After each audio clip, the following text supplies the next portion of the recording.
Hi, next up, we are looking at the future of marketing and collaboration. Welcome back, Bonin Bough, co-founder and CSO of Group Black, and Mr. Todd Kaplan, CMO of Pepsi and PepsiCo.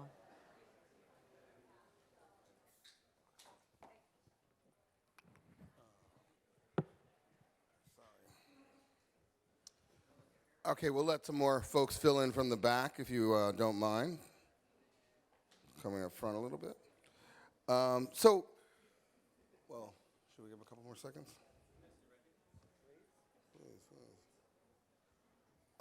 Okay, I'm going to read off of my my trusty little device here. But first and foremost, why don't you just tell everybody who you are? Hey, everybody. Is this on? Oh, there we go. Hey. Oh, hey. All right. Can you hear me? I'm Todd Kaplan. I lead marketing for Pepsi here in North America. Happy to be here. So I'm happy you're here too as well. Happy to Todd. be back Very, with my man Bonin here. Very, very happy. So many of you know I was at Pepsi as well. I didn't last as long as him. They kicked me out. But we had a chance to work together. But, you know, it's interesting to go and work for such an iconic organization because, you know, you don't ever have to explain to people who you are or who you work for. But there's one role that is probably the most sought-after role, maybe in marketing, which is the role you have right now, CMO of Pepsi. And so I just wanted to open up with, first of all, there's so many demands inside the organization. There's so many people who touch that brand. There's so many people who care about that brand. It's got such legacy, history, and it's big, and it's global. First of all, how did you feel when you got the role? But the second piece is really how do you deal and navigate and shepherd a brand like that through the world? It's a great question. Well, first, it's an honor and a privilege to work on an iconic brand that's been around for 125 years and part of culture, part of everyone's life. To your point, the best is you don't have to explain what you do to people when you're on an airplane or at a cocktail party. The worst part is it always comes up on an airplane at a cocktail party of, oh, you can't drink that other stuff, and oh, do you only... You can't even say it. Can't even say the word. I'm not going to say the word. Right.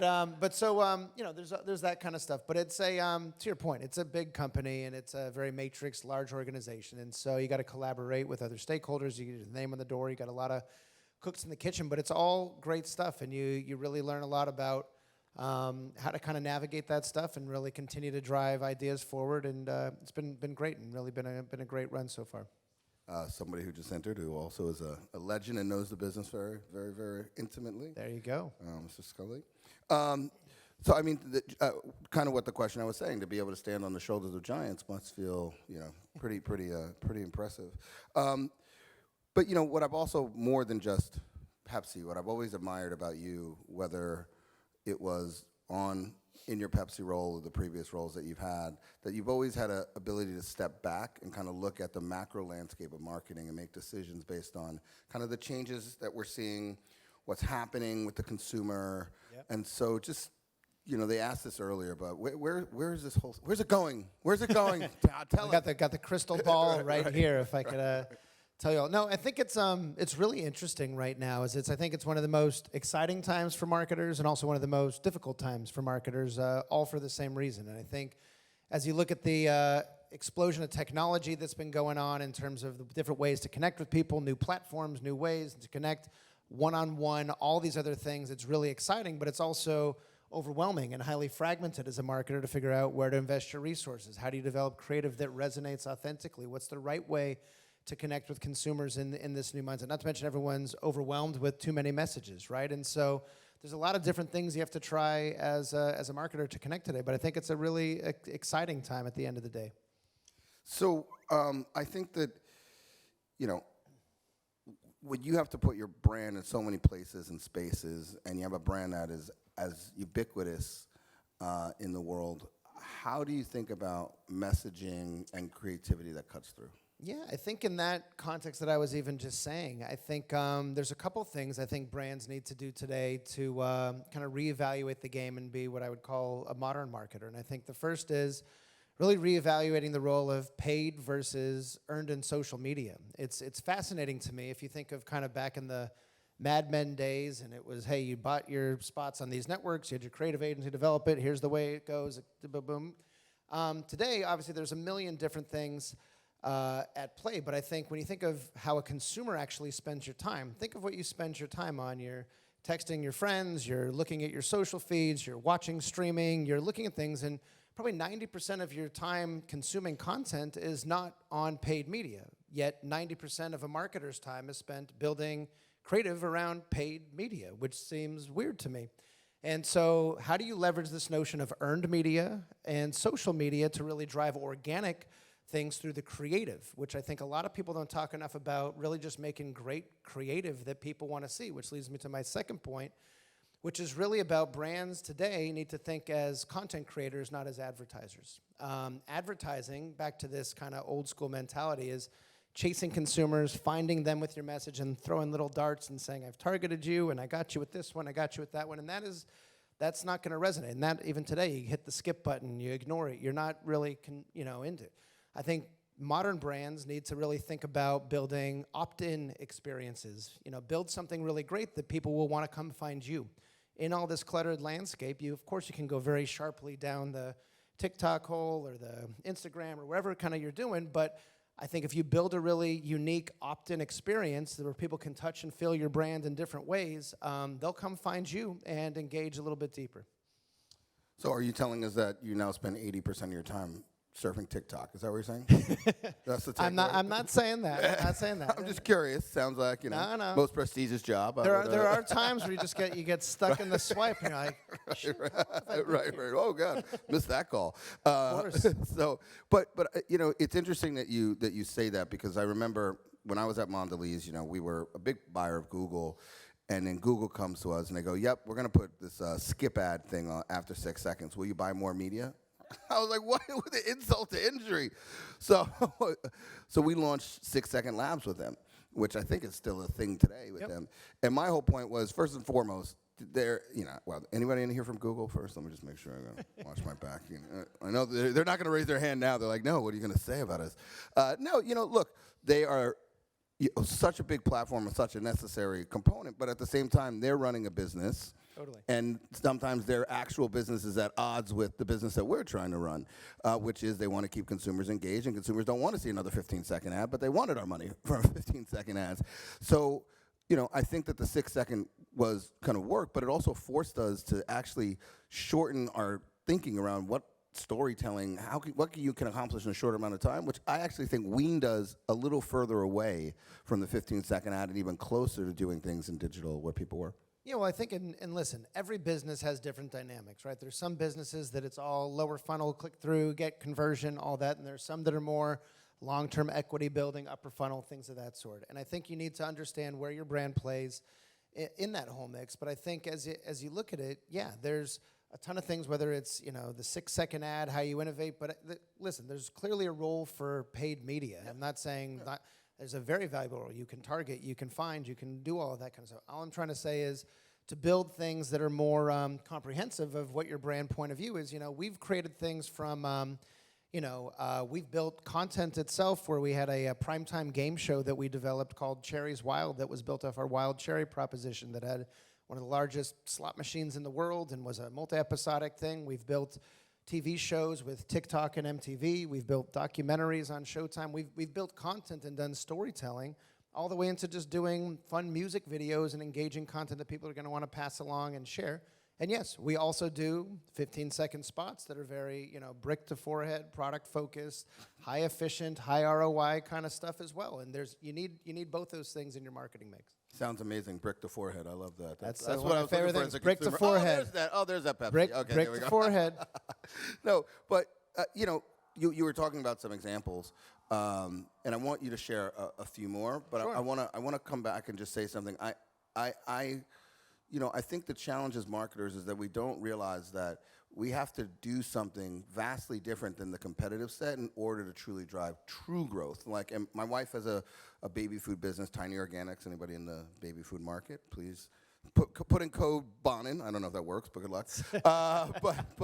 But you know, we have this. It's a DTC business, and we have this argument all the time. It's like, look, you can take out as many Instagram ads as you want to, but the reality is every other DTC business is doing the exact same thing. So unless you think your algorithm is going to be wildly different, which I don't believe it will be, then you're not going to grow faster than your competitors. So you have to figure out how to do something different. And I think you shared a number of examples here that you guys did something different, but you've done some more examples of that.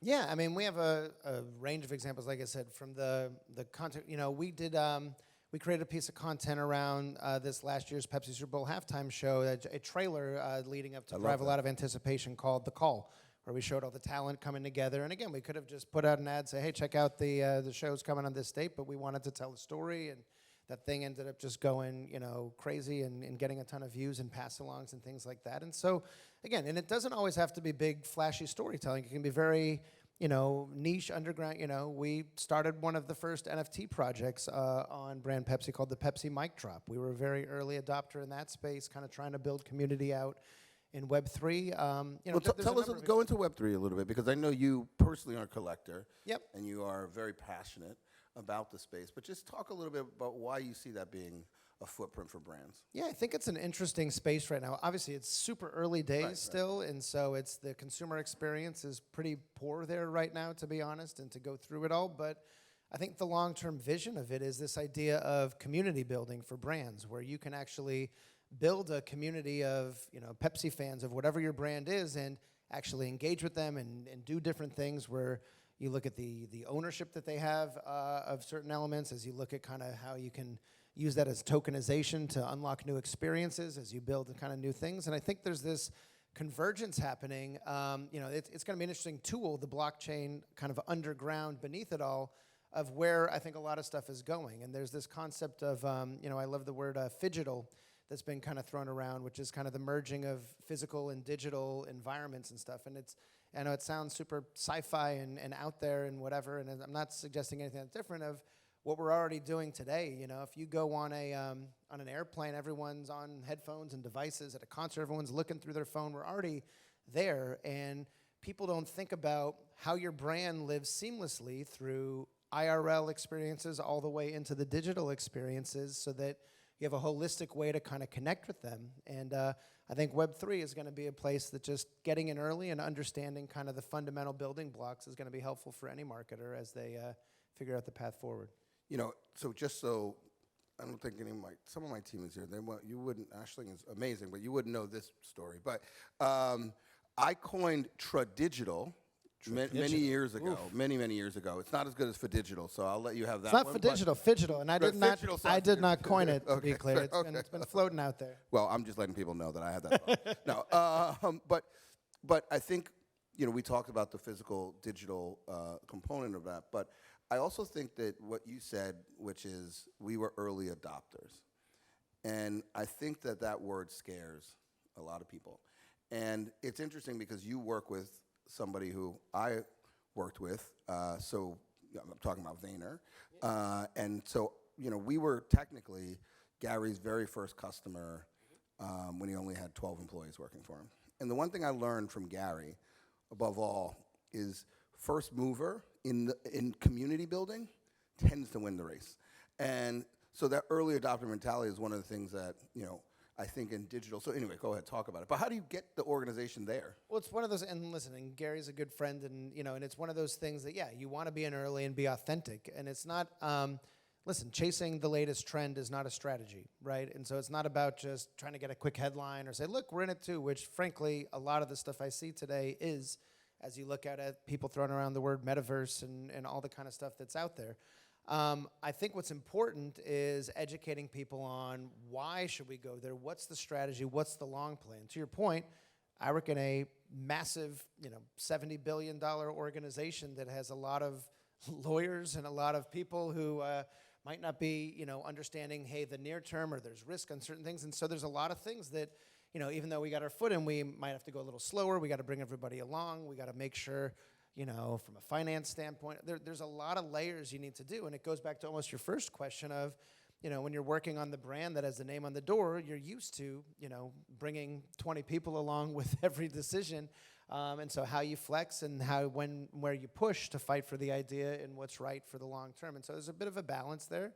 But, we've been leading that journey. I've been leading that journey, with the team right now at PepsiCo for the last handful of months. And it's been exciting watching people try to educate themselves. It reminds me a lot of when Web 2 was coming up and how all that was going. And it's exciting time. Well, you're more than welcome to come work for Group Black. We'll take you all day long. Okay. And you can make all the decisions. There you go. There you go. All right. And we don't even have, well, I guess we have 70 people, but anyway. So just, and like I mentioned, some of the folks that are in the room kind of set the stage for this, but how do you go from being a part of culture to actually shaping culture?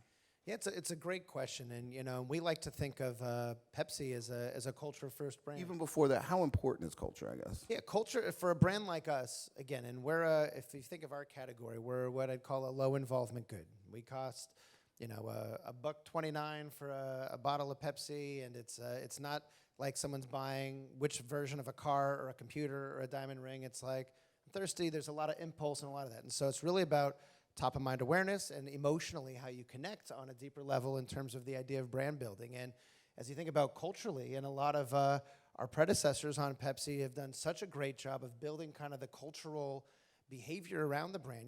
Pepsi is largely credited of being, one of the inventors of lifestyle marketing as you go back to the days of Michael Jackson and Ray Charles and all the kind of fun, iconic campaigns of the past. And so as you think about that today, what does it mean to be culturally relevant today? Back to this idea of earned in social media and driving kind of conversation about a category that doesn't have a ton of conversation today. There's a lot of other things, and so that's been something we've been really focused on.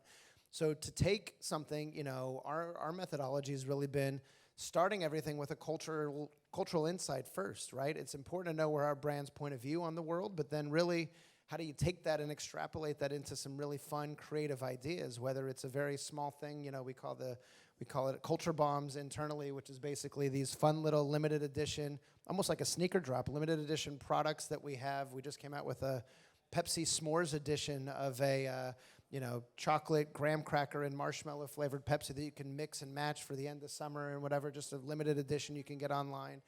Things like that are just fun ways to just drive conversation about the category and remind people that, hey, this is a fun, indulgent product that you can, engage with in so many different ways. This is the first time this ever happened to me in my life, but I spoke earlier today at another large organization, and the person who is now CMO there ran graham crackers at Mondelez, and I showed the graham cracker work, and now here you talk. So look, I think I a lot of graham cracker love today. There you go. I think I bring out the best in you. That's all I'm saying. But this crowd, I know the one burning question on everybody's mind here.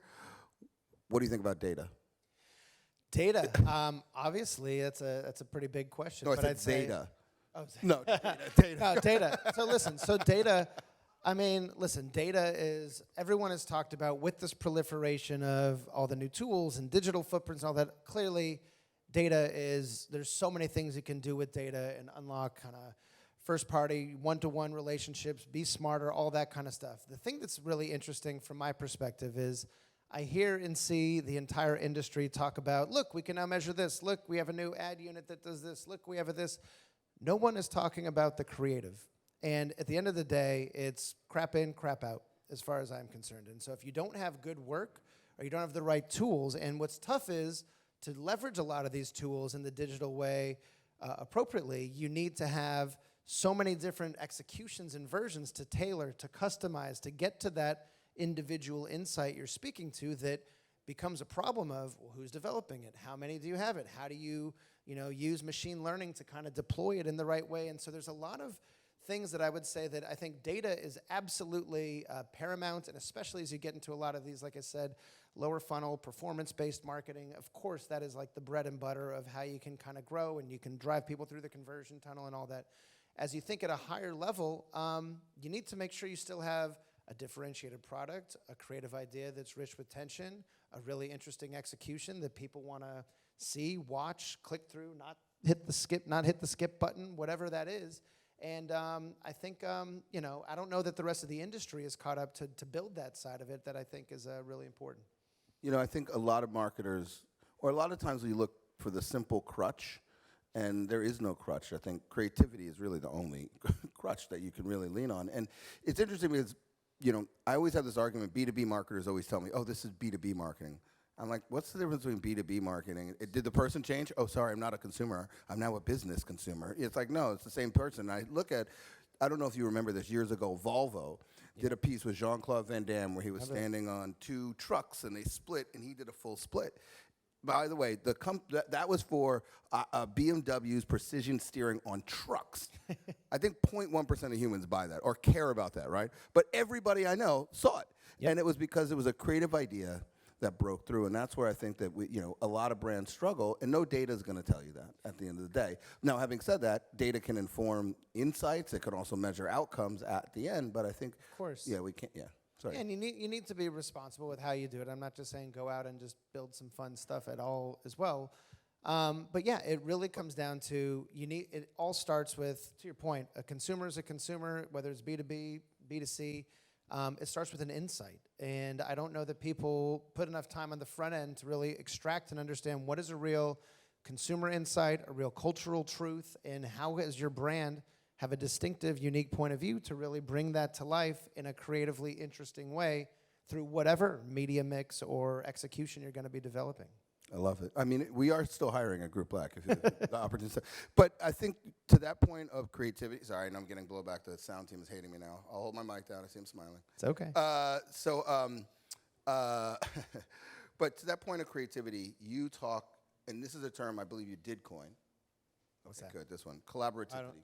Yes, that's Okay, that's yours? You're not just collaborativity. using somebody else's now again? yes, Okay, yes, no, that's- collaborativity. And I thought it was really interesting because you speak to what has to change in the relationship between agency and client. And I almost think you're saying to the marketplace that the client actually has to even do more than they did before. 100%. I think a lot of it is lazy marketing out there today, frankly. And I think it comes down to this idea of collaborativity, and yes, it's collaboration and creativity. I got you. But Good, I get it now. Yeah, you got it. Yeah, right. But it's basically the concept is pretty simple. Is that if you think through a typical client agency relationship, there's these terms like sell. I'm going to sell this idea. I'm going to buy this idea. I'm going to pitch this idea. I'm going to, all of those different things. And there's nothing worse, I'll tell you, as a client than sitting through, an hour-long meeting, listening to somebody read through 20 scripts or 20 ideas that from the outset you're not going to buy. And a lot of times, it really starts from people mix the idea of the idea itself and the execution itself, which are different parts of the creative process. So we've started a process with our agency partners where we roll up the sleeves and we say, listen, we're going to take a more active role in the idea development with you guys. And so we started this thing we call Round Zero, which instead of coming back with a full round one and fully baked, beautiful pitch deck of a whole thing, we say, come in with, 10 ideas that are basically 1 or 2 lines to convey the idea, talk about the insight and the nugget of the idea, and let's talk about, make sure there's an idea there, and if we land on, we think there's a really interesting idea with creative tension and the right thing, now come back and give me 3 or 4 executions of that idea, so you're not clouding the thinking where someone hates the talent and then the whole idea days, or someone loves the one line, but there's no real idea underneath it. And so it really sharpens a lot of it. And I think there's a lot more that as you also think about the pace of business today, if you think of the traditional model, it takes 5 months from briefing all the way to finished production or whatever it ends up being. And it needs to be more iterative, where you have more real time. We have real text chains with our agencies where we just ideate and go back and forth, and we give real feedback and real brutal transparency in what we're trying to do and what's the agenda on your end, what's success look like, who do we have to get on board internally, all that stuff there's a lot of unspoken stuff in kind of historical, kind of this combative relationship, and it's like, these are your partners. They should be, and we're their partners nonetheless, and there's a win-win. So that's really what it's all about. Yeah, that's right, because we always used to think, oh, that's the healthy tension between client and agent. And I always joke around because I left the agency side because I thought clients were too dumb to buy good work, so I became a dumb client.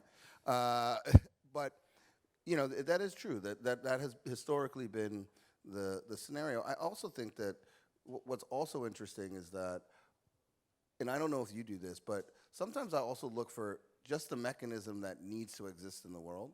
Like, this thing needs to exist in the world. I don't know what the creative wrapper is that ties it to the brand yet, but this thing needs to exist in the world, and let's go figure out. That's totally, 90% of it, especially as someone, again, and I get it takes a certain type of client and a certain type of agency to do that kind of stuff. And we, by the way, have banned those words. We call each other co-conspirators.